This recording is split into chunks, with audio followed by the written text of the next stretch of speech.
नमस्कार, मेरा नाम है सुनैना कश्यप और आप देख रहे हैं KH लाइव हिमाचल। हिमाचल प्रदेश कांग्रेस में इन दिनों जो कुछ हो रहा है उसने न केवल प्रदेश कांग्रेस बल्कि हाईकमान की पकड़ तक पर सवाल उठाए। हालात ऐसे बन चुके थे कि अब भी अगर कांग्रेस हाईकमान हस्तक्षेप ना करता तो बात हाथों से निकल जाती। लेकिन चलिए, देर आए दुरुस्त आए।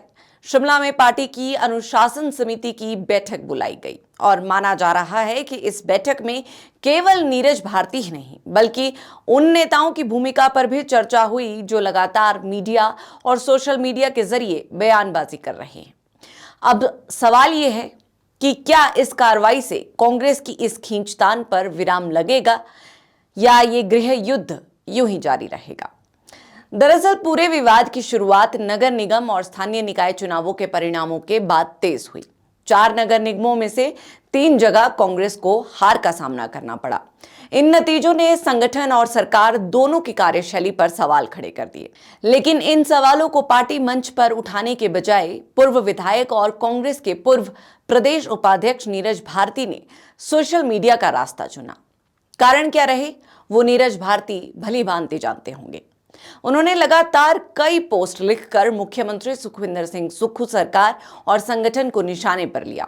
कुछ ही दिनों में उनके सोशल मीडिया अकाउंट से दर्जनों पोस्ट सामने आई और हर पोस्ट ने कांग्रेस की मुश्किलें बढ़ाने का काम किया।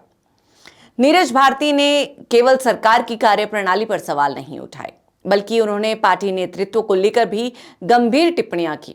उन्होंने आरोप लगाया कि कांग्रेस कार्यकर्ताओं की अनदेखी की जा रही है। उन्होंने ये भी कहा कि जिन लोगों ने भाजपा सरकार के समय कांग्रेस के लिए संघर्ष किया उन्हें उचित सम्मान नहीं मिला। सबसे ज्यादा चर्चा उस टिप्पणी की हुई जिसमें उन्होंने कहा कि अगर हिमाचल में कांग्रेस का बेड़ा गर्क किसी ने किया है तो वो 2 सुख है। राजनीतिक गलियारों में इसे मुख्यमंत्री सुखविंदर सिंह सुक्खू और संगठन के एक अन्य प्रभावशाली नेता पर सीधा हमला माना गया। इसके बाद जब चर्चाओं ने जोर पकड़ा तो नीरज भारती ने पहले प्रदेश उपाध्यक्ष पद से इस्तीफा दिया और अगले ही दिन पार्टी ने न केवल उनका इस्तीफा स्वीकार कर लिया बल्कि उन्हें 6 साल के लिए पार्टी से निष्कासित भी कर दिया। सामान्य तौर पर किसी नेता के निष्कासन के बाद मामला ठंडा पड़ जाता है, लेकिन यहां कहानी उल्टी पड़ गई। निष्कासन के बाद भी नीरज भारती लगातार सक्रिय रहे और अपने आरोपों को और आक्रामक तरीके से सामने रखते रहे। इससे साफ हो गया कि ये केवल पद या संगठन का विवाद नहीं बल्कि गहरी राजनीतिक नाराजगी का मामला है।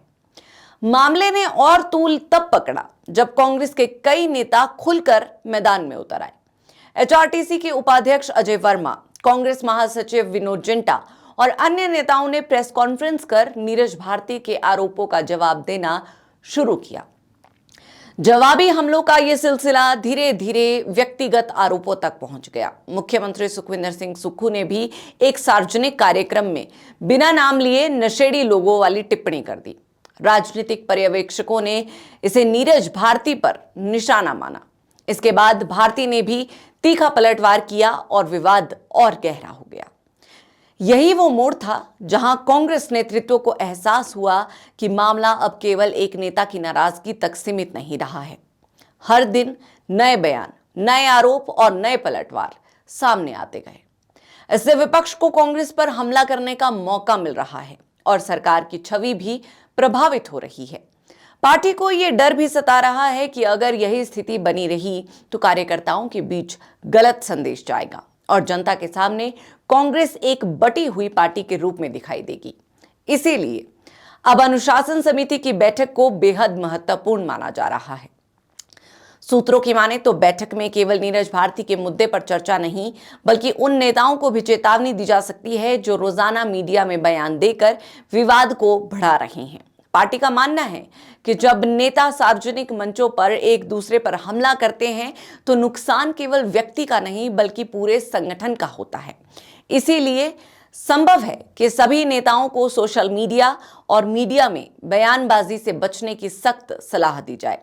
लेकिन यहां सबसे बड़ा सवाल यह है कि क्या केवल अनुशासन समिति की बैठक से समस्या का समाधान हो जाएगा? क्योंकि जब किसी दल के भीतर असंतोष बढ़ता है तो वो केवल कार्रवाई से खत्म नहीं होता। असंतोष के कारणों को समझना और उनका समाधान करना भी उतना ही जरूरी होता है। अगर पार्टी केवल दंडात्मक कार्रवाई पर जोर देती है और नाराज नेताओं की बात सुनने को तैयार नहीं होती तो असंतोष दब जरूर सकता है, लेकिन खत्म नहीं हो सकता। हिमाचल कांग्रेस के सामने फिलहाल सबसे बड़ी चुनौती संगठन और सरकार के बीच बेहतर तालमेल स्थापित करने की है। पिछले कुछ महीनों में कई मौकों पर यह धारणा बनी है कि सरकार और संगठन एक ही दिशा में नहीं चल रहे। कार्यकर्ताओं की शिकायतें, नेताओं की नाराजगी और चुनावी नतीजे इसी ओर संकेत करते हैं। ऐसे में हाईकमान के लिए जरूरी हो गया है कि वो केवल अनुशासन का डंडा ना चलाए, बल्कि संगठन में संवाद की प्रक्रिया भी मजबूत करे। राजनीतिक दृष्टि से देखें तो ये विवाद कांग्रेस के लिए एक चेतावनी भी है। भाजपा लगातार कांग्रेस की अंदरूनी कलह को मुद्दा बना रही है। विपक्ष ये संदेश देने की कोशिश कर रहा है कि कांग्रेस अपनी सरकार तो चला रही है, लेकिन अपने नेताओं को साथ नहीं रख पा रही। अगर कांग्रेस इस धारणा को बदलने में सफल नहीं होती तो इसका असर आने वाले चुनावों पर भी पड़ सकता है। अब अनुशासन समिति की ये बैठक इसलिए महत्वपूर्ण है क्योंकि इससे ये तय होगा कि कांग्रेस नेतृत्व केवल लक्षणों का इलाज कर रहा है या बीमारी की जड़ तक पहुंचने की कोशिश भी करेगा। अगर बैठक के बाद बयानबाजी रुकती है, नेताओं के बीच संवाद बढ़ता है और संगठन एकजुट नजर आता है तो इसे हाईकमान की सफलता भी माना जाएगा। लेकिन अगर विवाद इसी तरह जारी रहा तो यह माना जाएगा कि कार्रवाई तो हुई मगर समस्या जस की तस बनी रही। फिलहाल इतना तय है कि हिमाचल कांग्रेस एक कठिन दौर से गुजर रही है। पार्टी के सामने चुनौती केवल नीरज भारती नहीं है, बल्कि वो संदेश है जो इस पूरे विवाद से जनता तक पहुंच रहा है। जनता ये देख रही है कि सरकार के नेता और संगठन के पदाधिकारी एक दूसरे पर आरोप लगा रहे हैं। ऐसे में अनुशासन समिति की बैठक सिर्फ एक संगठनात्मक प्रक्रिया नहीं, बल्कि कांग्रेस की राजनीतिक विश्वसनीयता की भी परीक्षा है। अब देखना होगा कि हाईकमान का ये कदम पार्टी को एकजुट करता है या फिर ये सियासी तूफान आगे भी जारी रहता है। अंत में सवाल फिर वही, क्या हाईकमान का डंडा बिखरती तस्वीर को संभाल पाएगा या फिर ये सियासी दरार आने वाले दिनों में और चौड़ी होगी? इस पर आप सभी की क्या राय है, हमें कमेंट सेक्शन में जरूर बताएं और हमारे चैनल को सब्सक्राइब करना ना भूलें।